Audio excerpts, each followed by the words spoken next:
Hola, en esta ocasión veremos a Thomas Hobbes. Este autor es uno de los más importantes para poder comprender la construcción del Estado moderno. Vivió en una época con mucha turbulencia política.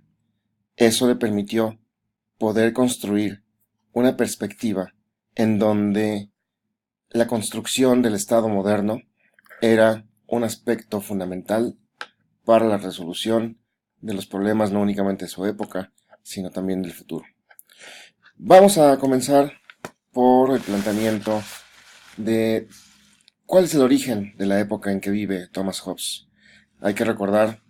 la guerra que se generó entre dos grupos, entre dos espacios de interés, que se llamó en el sentido la Guerra de las Rosas, de donde surge la dinastía Tudor. La dinastía Tudor es muy importante para comprender el fortalecimiento del reino inglés y su contraposición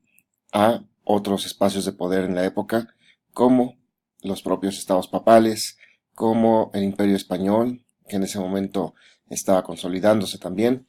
como el reino francés, que había comenzado con un proceso de consolidación y expansión, así como el Sacro Imperio Romano, que en ese momento era un conjunto de reinos y principados independientes, pero unidos bajo la figura de un rey emperador, y en ese sentido la forma en la que se construían negociaciones entre ellos llevaban a final de cuentas al mantenimiento de equilibrios que les permitieran garantizar el tránsito a otros espacios de estabilidad y por lo tanto también de comercio.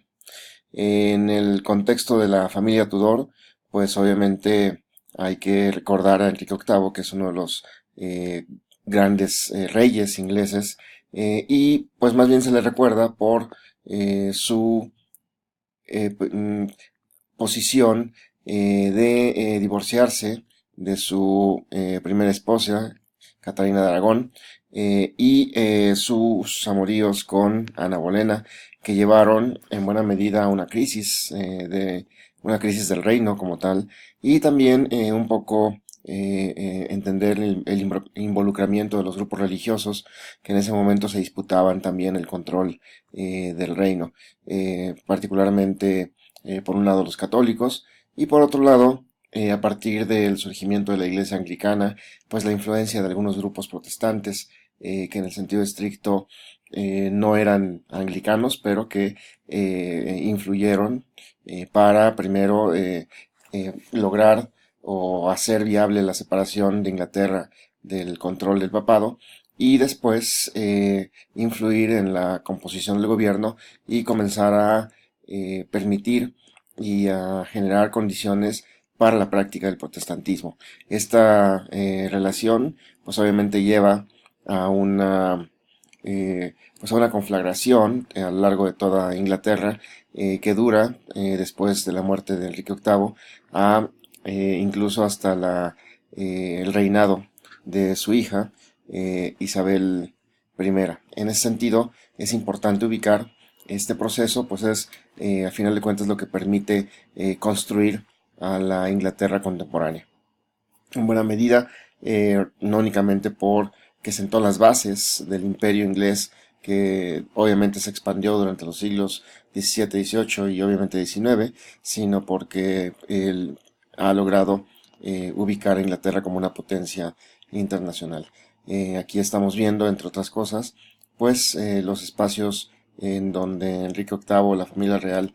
Tudor, vivió y algunas escenas de su vida en ese momento. Y obviamente aquí un monumento establecido por la reina Isabel II a Ana Bolena en reconocimiento a su contribución en la construcción del Estado inglés.